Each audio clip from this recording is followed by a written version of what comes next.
Good afternoon. It's quite a switch there, but I think a conference talking about complexity, human behavior, and technology is the perfect platform to talk about play, about digital play, and about child-centered design. My name is Shuli Gilutz, and I work both in industry and academia to look at how children interact with technology and how to create better products for kids. So what is child-centered design?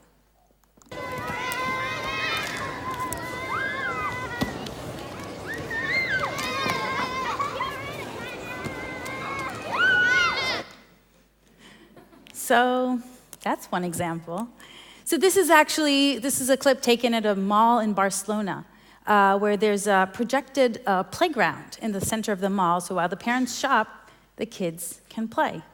And for me, it's a wonderful example of a great play experience. Kids are laughing and jumping and running around and just enjoying themselves. Is it digital play? Is it play? That's a very good question. Did you all want to try it and jump in? That's a good sign. So we hear play is changing. We see these headlines, we hear parents talking about it, but is it really changing? And I encourage you to think about it, because if we see this picture of traditional play and kids jumping, isn't that similar to the way the kids were playing in that virtual pond inside a mall? Play is core to child development. So this picture was taken in my kids' school last year, and this is just recess and kids playing around, kind of like the way we played when we were growing up. So the fact that kids have technology today doesn't change a lot about play, but we need to be able to see that. So play is nature's way of helping children develop, both physically, to learn how to move, how to hold on, how to balance, both socially, to learn how to collaborate, to compete, to be alone, emotionally, to learn how to fail, to succeed, to worry, to try again, and cognitively, to learn. Play is an amazing learning tool to learn skills and content and just the love of learning. When we look at children playing with technology, we see a lot of differences between their user experiences, UX, and adult user experience. This image was taken from an article last year that came about voice interfaces, which is kind of the big thing in UX, and they were looking at how kids were playing with Alexa. And they found out that kids were doing different things. For example, they were asking silly questions, playing jokes, and actually even being rude to Alexa. And this prompted a lot of parents, especially in the US, to say, wait a second, Amazon should do something about this. Maybe encourage positive behavior, encourage kids to say thank you and please. But then another voice came out and said, wait a second, maybe we shouldn't do that. Maybe kids should learn that Alexa is not human and how to distinguish between addressing a human and addressing a bot. Maybe that's more important for their future. So it's hard to know, but these kind of interactions start a whole new discussion about technology that we don't see with adults. So when we talk about children's user experience, there are 5 main differences. First of all, there's age-appropriate design. So we have different developmental stages, and each stage affords different capabilities, different interests, and different motivations. Motivation is a big one because children's motivation for using technology is very different than that of adults. So that will also foster a different user experience. The generation gap is something it's very important for us to think about because we are digital immigrants. And for us, every new technology that comes out is novel and exciting and scary. While most children born today are digital natives, born into an online connected world and take these things for granted. That doesn't mean they come with a degree in computer science, but it's just that they treat the technology different. And that's something we have to think about. And how do we do that? With age-appropriate research methods. So these are the methods that we use to work with kids during the design process to understand their world. And finally, there's the issue of ethics. Ethics is a very hot topic, both in the adult world and the kids' world. And some of the talks this morning actually touched upon this. We've been hearing a lot about this in the past couple of years.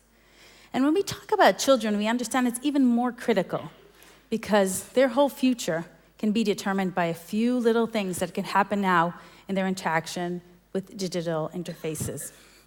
So fortunately, there are a lot of legal rules and regulations that force people designing online products for kids to keep kids safe, like COPPA in the US, the GDPR in the EU, and there have been recent regulations in China and India and in other countries. However, those aren't perfect. There are loopholes. Some could be fixed, some can never be fixed because of the way the system works. So designers need to take this and act upon it. I have to say that the panel I'll be talking with today is like a dream team. When I saw who my panelists would be, I thought, this is amazing. And people from IKEA, from Lego, these people really take ethics seriously and use child-centered design to create wonderful products. The problem is, most of the industry doesn't. And business decisions trump ethics. And that is a real problem when looking at kids' products. So last January, a group of 70 designers, researchers, child professionals met together in Helsinki, together with people from UNICEF, and created a new association that is aiming to think about how we can design products for kids better, aligning with children's rights. If you're aware of the children's rights, it's a UNICEF started a program in 1989 that's accepted globally, and we're trying to figure out how we can match those up with products for kids. So I'll talk about the 10 principles we came up with, and we're still working on this, and you're all welcome to join the association. So the first guideline is the right to inclusion. Children should be able to find themselves within the product, no matter their age, ethnicity, culture, disability, anything. They should be able to see themselves and their family there. There's so many studies about the power of representation in media, and we really want children to be able to do that. This screenshot is from Toka Life, from the company Toka Boka, a Swedish company. And if you're not familiar with it, Toka Boka's applications are wonderful. I highly recommend them. And they really take ethics seriously throughout their products. And they're also beautifully designed, but that's another thing. So these are the characters in Toka Life, in one of the Toka Life products.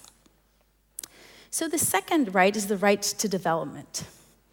Applications should support exploration for growth. This is an example from an application of a company called Sago Mini, which is from Canada. And it's aimed for toddlers, and it promotes their independence with age-related content.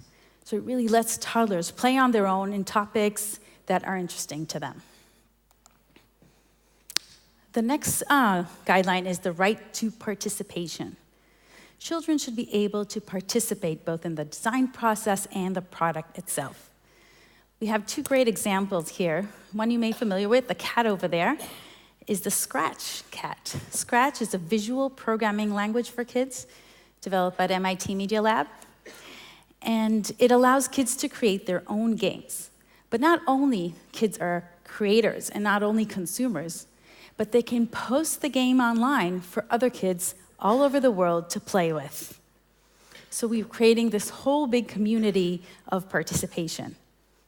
Similarly, we have these characters down there from Toontastic, which is another product. This application allows kids to create their own cartoons.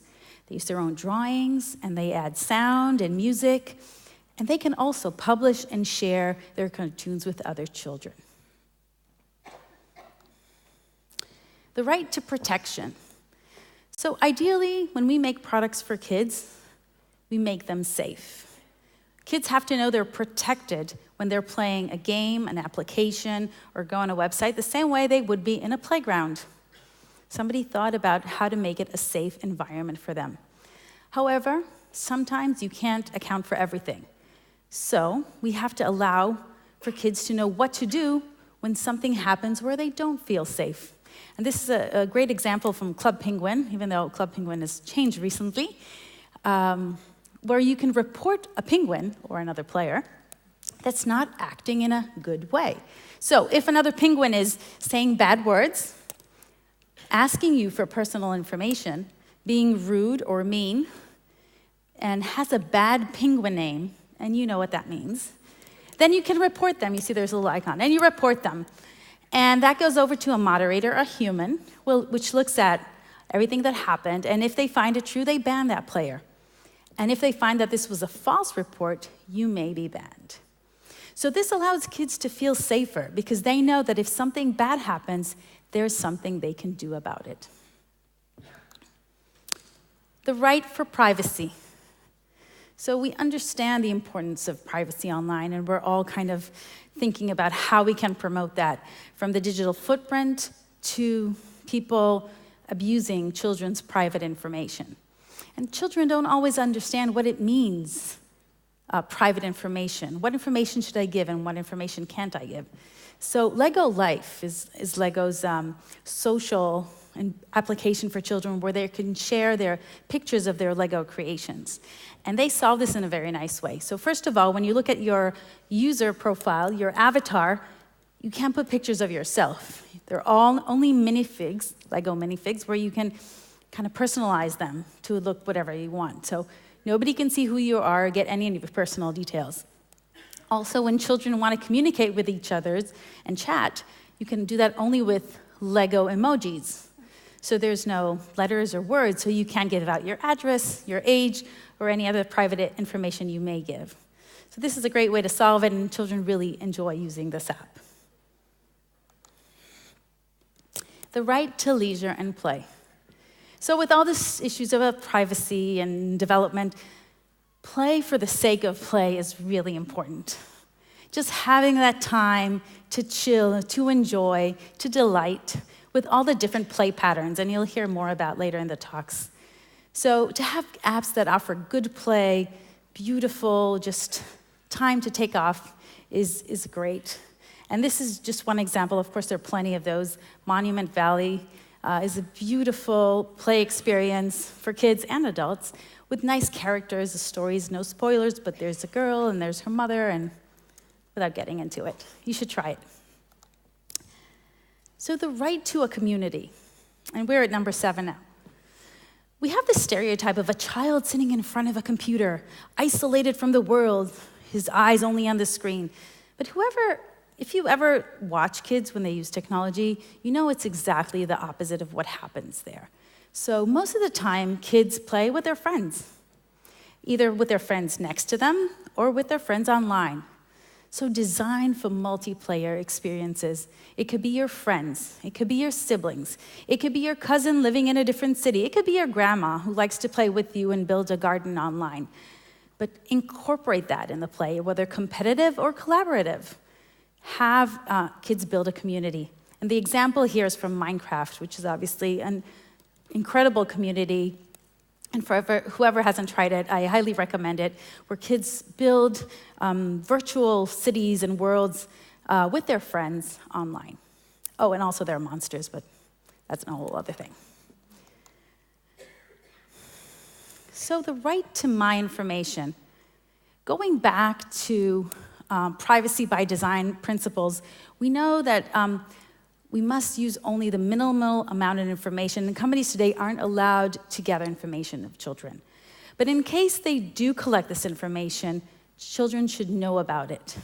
They should be aware about it so they can act and make an informed decision if they want to give out that information.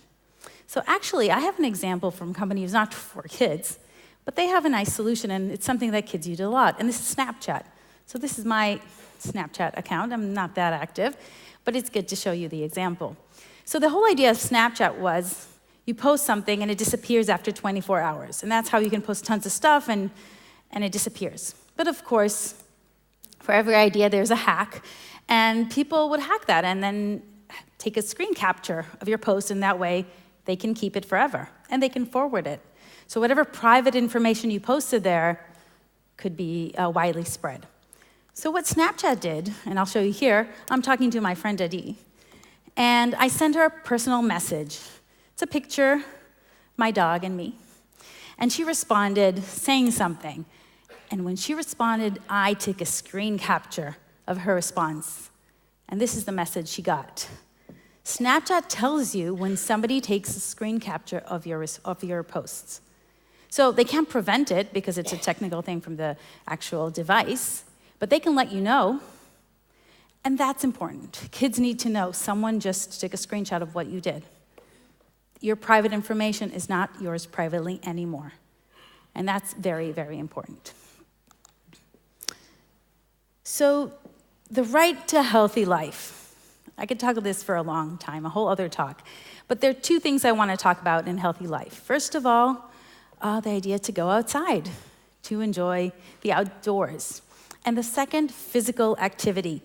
And a lot of times these two things are posted as the opposite of technology, in which they are not. So Pokemon Go is a great example.